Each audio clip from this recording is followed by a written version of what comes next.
যেভাবে walk of প্রতিবাদে জ্বলছে মুর্শিদাবাদ, উদ্বিগ্ন কেন্দ্র। মুখ্য সচিব ও ডিজিপির সঙ্গে কথা কেন্দ্রীয় স্বরাষ্ট্র সচিবের।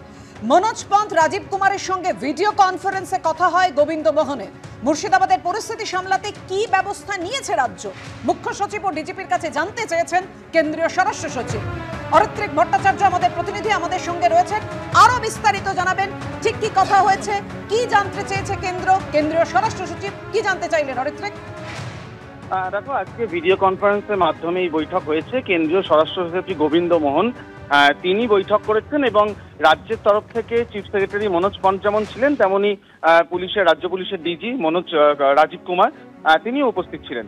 যেটা মূল বিষয়টি হয়েছে যে ইউনিয়ন হোম সেক্রেটারির তরফ থেকে যেটা জানানো হয়েছে যে এই পরিস্থিতি সামলাতে যা যা প্রয়োজন সেটা কেন্দ্রের তরফে তার সহায়তা করা হবে এবং পাশাপাশি তাদেরকে পরামর্শ দেওয়া হয়েছে শুধুমাত্র মুর্শিদাবাদ নয়, অন্যান্য রাজ্যেও এই রকমের ঘটনা ছড়িয়ে পড়ছে কিনা সেটা যাতে ক্লোজলি মনিটর করা হয় সেই পরামর্শ দেওয়া হয়েছে। ডিজিপির তরফ থেকে যেটা বলা হয়েছে যে ইতিমধ্যেই লোকালি পোস্টেড যারা বিএসএফ জওয়ান রয়েছেন সেরকম 150 জনকে, সেরকম বেশ কয়েকজনকে তাদেরকে নিযুক্ত করা হয়েছে আইন শৃঙ্খলা রক্ষার কাজে। 150 জনের বেশি লোককে যে গ্রেফতার করা হয়েছে সেই তথ্যও কিন্তু দেওয়া হয়েছে রাজ্যের তরফ থেকে। এমনকি পাশাপাশি এটাও কিন্তু ইউনিয়ন হোম সেক্রেটারি জানিয়ে দিয়েছেন যে আরো 300 বিএসএফ পার্সোনাল কিন্তু মুর্শিদাবাদে অ্যাভেলেবেল রয়েছেন, তাদেরকেও প্রয়োজনে ব্যবহার করা যেতে পারে সেই পরামর্শ দেওয়া হয়েছে।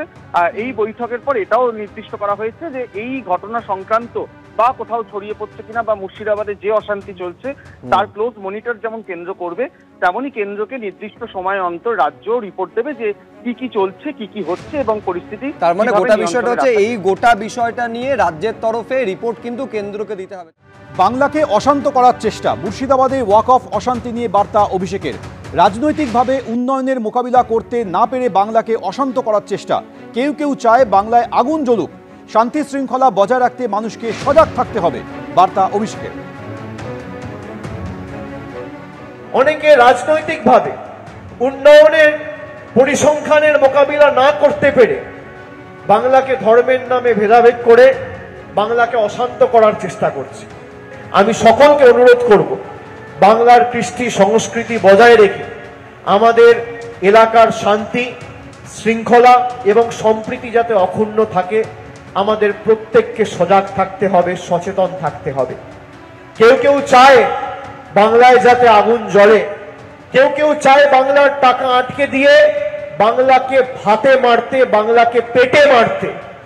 আমাদের সরকার থাকার দিন পর্যন্ত বাংলার একটা মানুষকে ভাতে মারার বা পেটে মারার দুঃসাহস কেন্দ্র সরকার দেখাতে পারবে না, আমি আপনাদের দায়িত্ব নিয়ে বলে দিয়ে যাচ্ছি।